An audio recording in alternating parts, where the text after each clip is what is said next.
The Democratic Republic of Congo, DRC, often referred to as the heart of Africa due to its central location and immense natural resources, has long been a land of turmoil and conflict. For decades, this resource-rich nation has struggled with severe insecurity, fueled by the presence of over 100 different armed groups.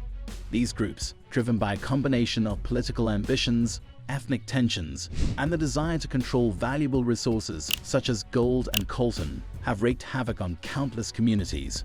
The human toll is staggering. Millions have been displaced and countless lives have been lost. Before we dive deeper, don't forget to subscribe to the African Web and hit that bell icon so you never miss an update on issues shaping Africa's development and prosperity. Just last week, the situation took another grim turn when the notorious M23 rebel group launched a coordinated and devastating attack, capturing the strategic city of Goma. Goma is not just any city. It serves as a critical commercial and transport hub in the eastern part of the DRC, making its capture a significant blow to the government and local economy. The group didn't stop there. They targeted Goma's airport in a bold attempt to gain full control of the region. While the Congolese army mounted a fierce defense, the situation remains dire, with reports of civilians fleeing in droves and even soldiers retreating across the border into neighboring Rwanda. But make no mistake, this isn't just a Congolese crisis. The chaos in the DRC reflects a pattern of instability that echoes across the continent, from the war-torn landscapes of Sudan to the embattled Sahel region. These regions have become battlegrounds for various armed factions, leaving a trail of suffering and economic devastation in their wake. The big question is this: why has the African Union, an organization established to foster peace and stability across the continent, remained largely silent and ineffective in addressing these mounting crises? How long will African nations wait for meaningful intervention from an organization that was supposed to be the beacon of hope for the continent? Even more pressing, what did President Ibrahim Traore, one of Africa's boldest and most outspoken leaders, have to say about this troubling situation? Traore, who has become a symbol of Pan-Africanism and youth-driven leadership, recently delivered a powerful message to the African Union that sent shockwaves across the political landscape. His words were not just a critique, but a running call for African nations to wake up and reclaim their destiny. The DRC has long been plagued by insecurity. The recent capture of Goma by the M23 rebel group marks yet another grim chapter in this ongoing saga. The group's attack on Goma airport was an attempt to gain total control over the city. While the Congolese army fought back, the situation remains dire. Civilians are fleeing, and even soldiers have reportedly surrendered and fled to neighboring Rwanda. The Congolese government has accused Rwanda of backing the rebels, a claim that Rwanda has consistently denied. Despite these accusations, the violence persists, with thousands dead and many more displaced. The international community, including the UN, has made attempts to mediate, but the instability continues to deepen.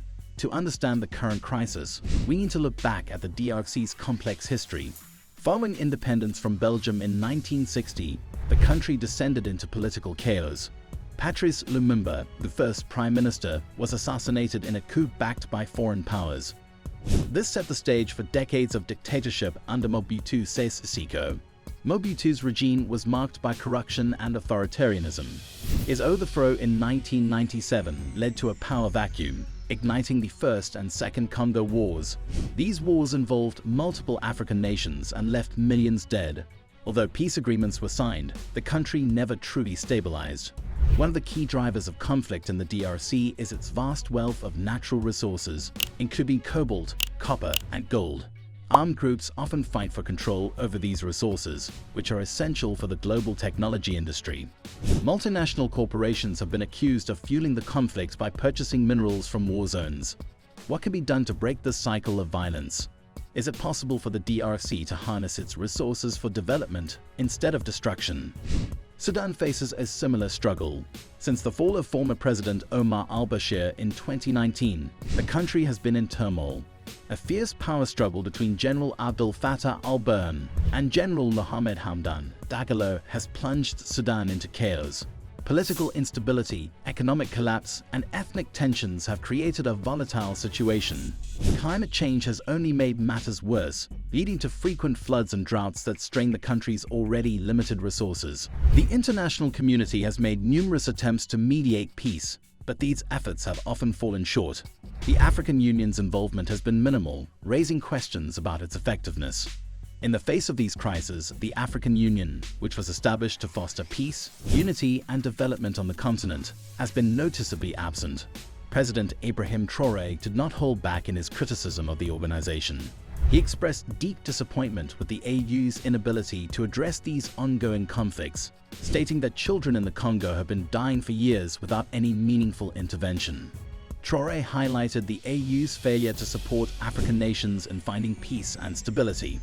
Its frustration is not unfounded. The Sahel region, including his own country of Burkina Faso, has faced international terrorism for over a decade with minimal support from the AU.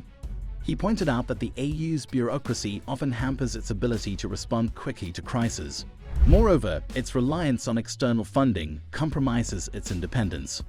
How can the AU claim to champion African solutions for African problems when it relies so heavily on Western funding? Traore also pointed out the AU's reluctance to confront Western interference in African affairs. He cited a recent incident where a foreign country openly admitted to supporting a terrorist attack against an African state, yet the AU remained silent. This inaction can be traced back to the organization's financial dependency, with over 75% of its funding coming from external partners, particularly the European Union and individual European countries. For the AU to be effective, it needs to become financially independent. One potential solution is for member states to increase their contributions. However, many African nations face economic challenges that make this difficult.